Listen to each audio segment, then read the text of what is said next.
And I believe we are live. Good evening, everyone. I'm Brian from WVGamers. So tonight I was supposed to be showing off a game for the double exposure envoy program called Big Easy Busking by Giraffe Games. Unfortunately, I didn't have anybody sign up, so instead of just sitting around and waiting for people to show up, I decided, well, let's show off the game anyways. So this is not going to be like one of our normal formal reviews or anything. This is just going to kind of be a quick walkthrough on how to play the game to kind of pique your interest. Now through or today through, I believe it's March 14th, the Envoy program and Weird Giraffe Games are actually doing a giveaway of this game. So if you play in any of the demos that we are, if you play in any of the demos that we are hosting during the next few weeks, you actually will be entered into a chance to win this game.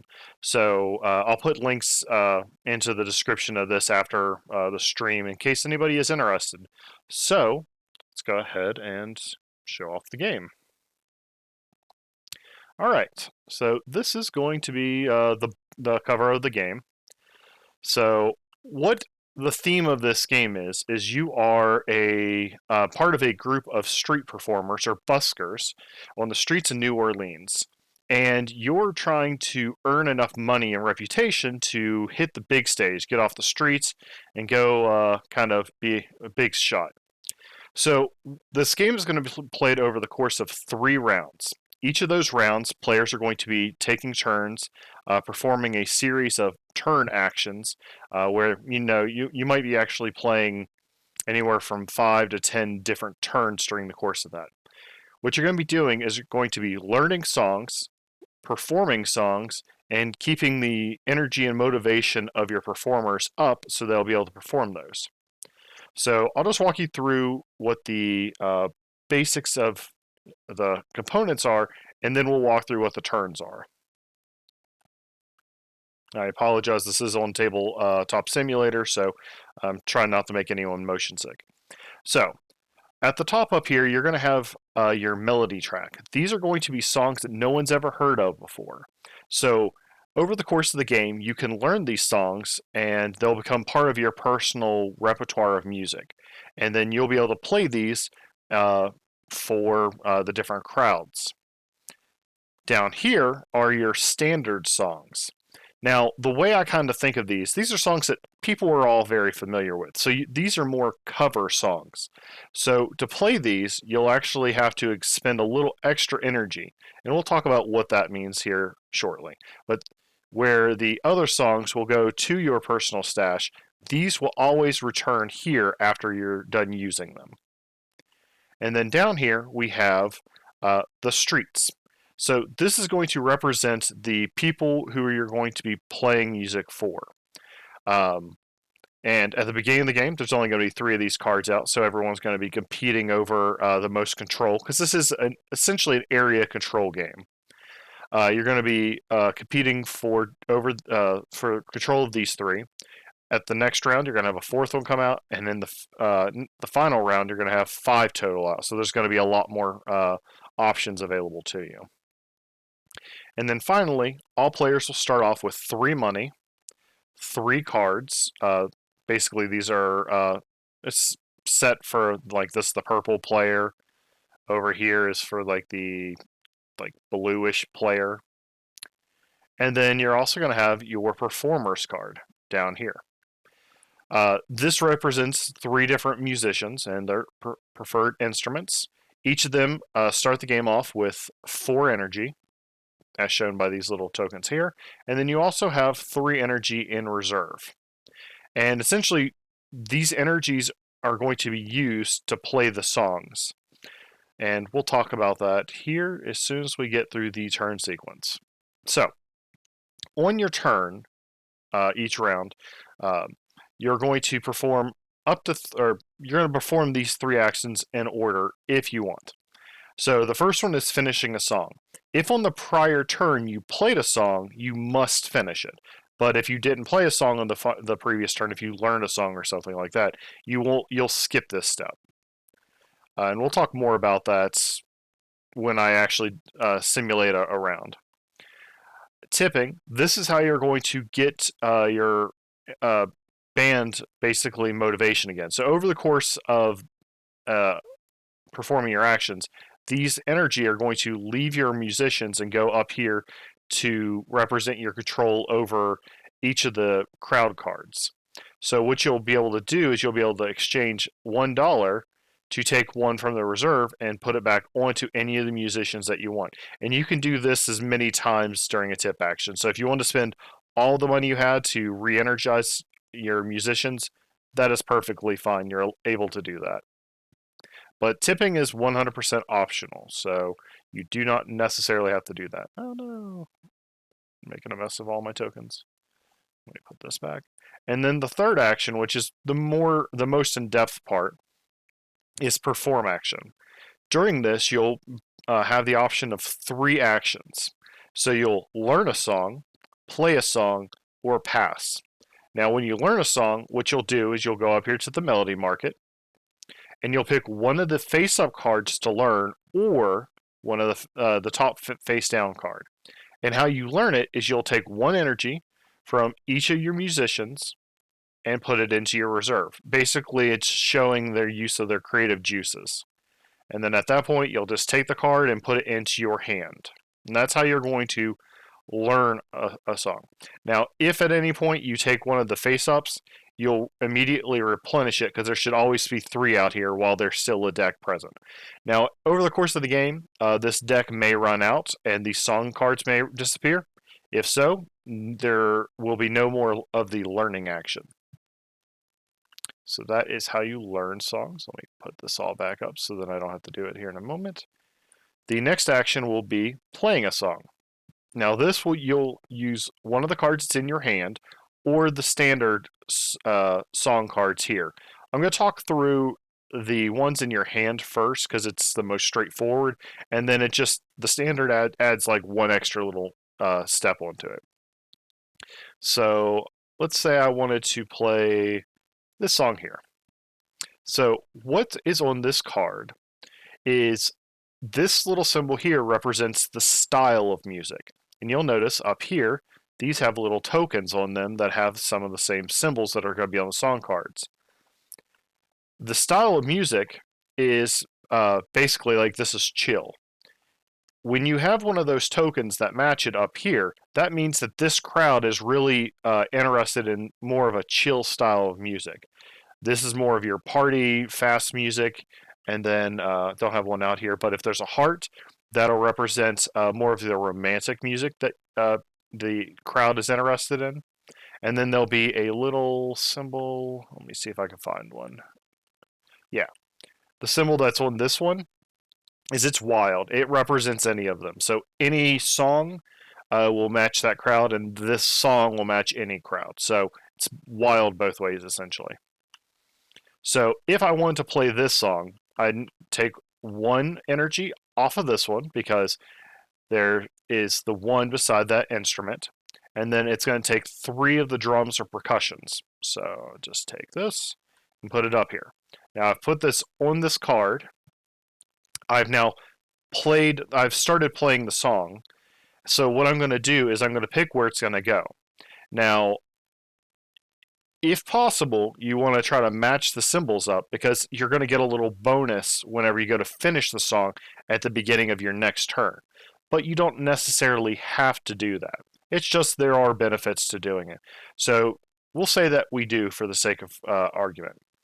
So you'd put it here and it'll sit here until the beginning of your next turn. So let's say you wanted to play one of these standard songs. We'll play this one. And we'll say the white player is going to play this. What they'll do is, because of this little 1 token, and it's a cover song, I'm going to call it, it's going to cost an additional resource to use this one. So you can either pay that with 1 of the energy off of your musicians, or you can pay $1 and return the $1 back to the supply. So let's say I use the $1, and we'll just put it here.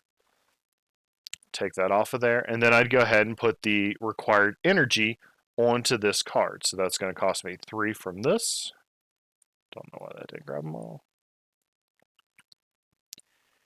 and then it's going to play the same way otherwise. So this one actually is both party and chill music, so it's got the benefits of both, so we'll put it here. Now this will stick around because there will be a special thing that'll happen during the finishing for this one. And so that's how you play either type of these songs. And then the final action that you can perform in this third step is passing. Now once you pass, you're out for the rest of the round. You'll come back in once the new round begins, but you're basically saying, I've used all the resources I want, I'm done. So let's circle back around, because on the first turn of the game for each player, you're actually, or each round, I guess, you're not even going to perform the first two. You're not going to finish song or tip, because there's simply going to be no songs that you've played, and you're not going to have expended energy. So you'll actually start the game off doing this. So we'll say that this was the first action that the players performed. So now we're in the beginning of the second turn of the purple player. So now this player must finish their song. So if this symbol didn't match, all you would have to do, like let's say this was over here, you would just take all 4 of the energy that's on this card and put it up here, and then this would go into, this card itself would go into your discard. So let's say this.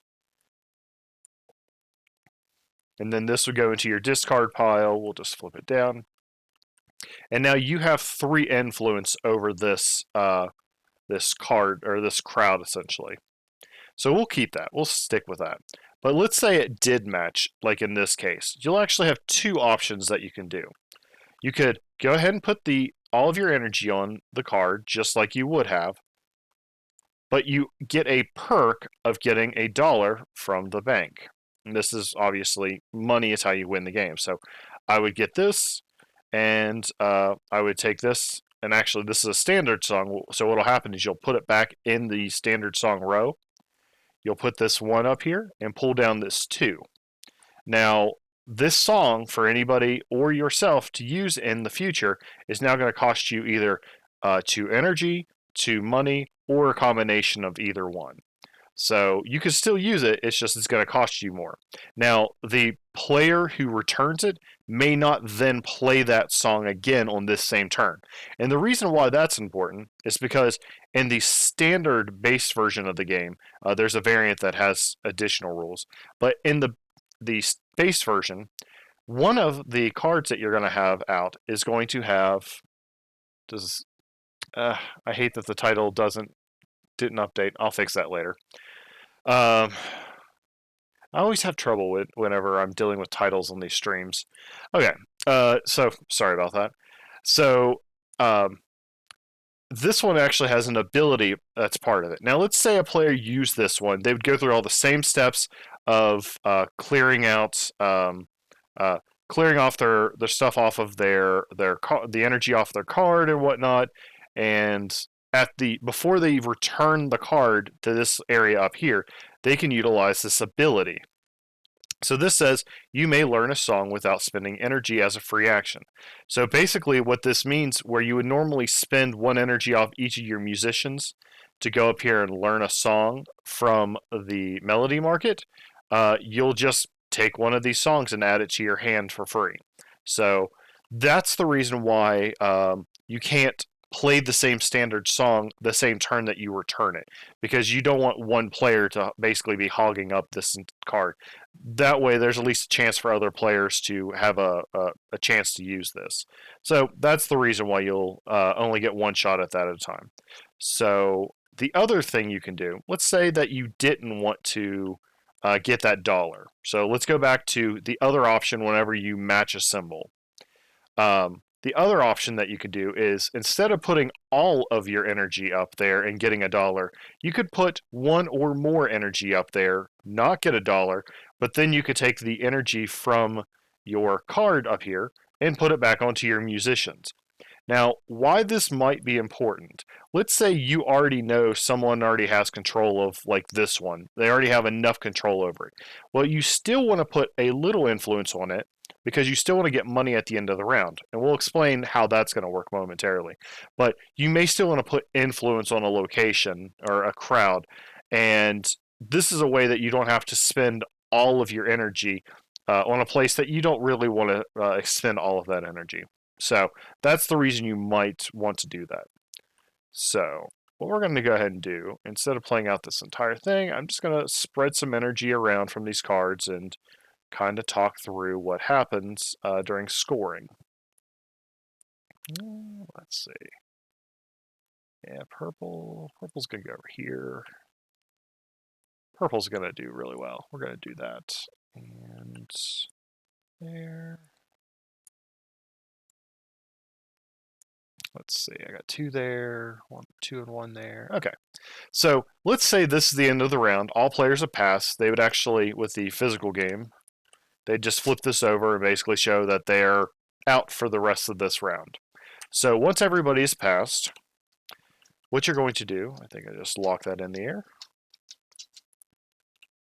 What you're going to do is you're going to go through each of the different crowd cards and award extra money. So what you have here is in the upper left is a little crown and a dollar value. What this is saying is whoever has the most influence at this location is going to get $4.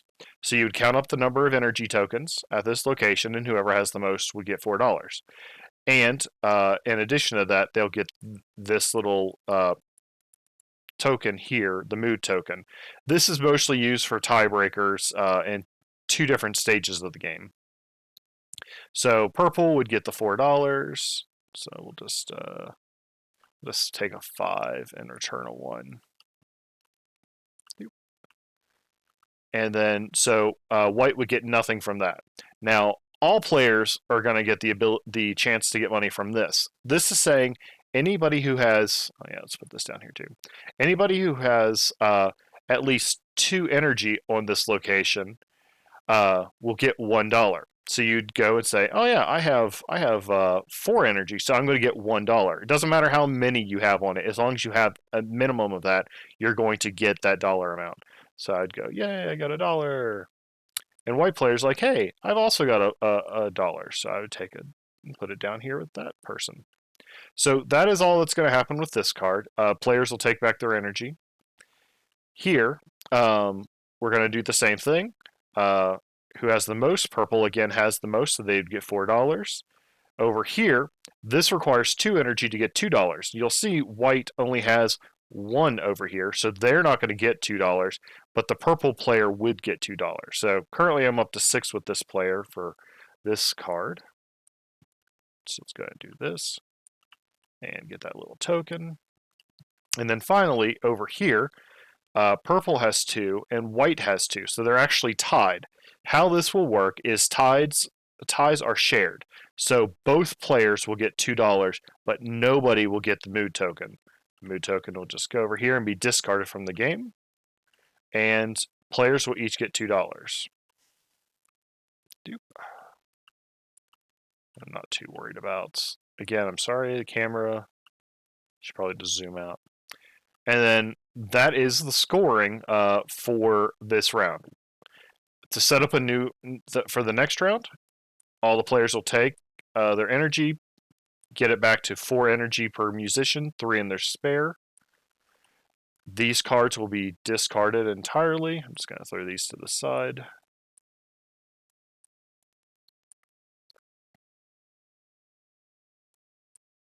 I must have locked this one or something. I'm just going to throw it over here. We'll assume that the energy's been placed back because I'm not going to go through the next round. You would flip over 4 locations for round 2. Just like this. You would draw mood tokens for each one of these. So now all of the places have mood. Any of these that had like a 2 on them would go back down to 1. Your melody market stays the same. Each player will take any of their discarded music cards, add them back to their hand, and let's get their energy back to 4. Actually, I don't have the energies back down here.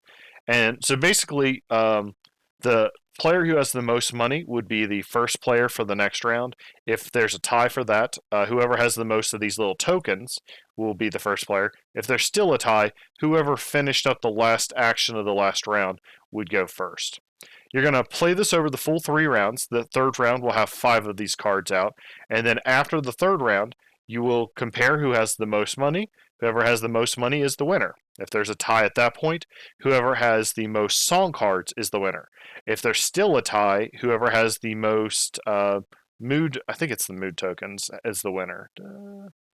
We'll assume that it's that. But yeah, and if there's still somehow a tie at that point, just play again. It's not a very long game. It says that it's a 45-minute game. I can see that with a fuller table, but for 2-3 players, it shouldn't take that long once everybody knows the game. And that I may have missed something small, but that gives you a good idea of how Big Easy Busking is played.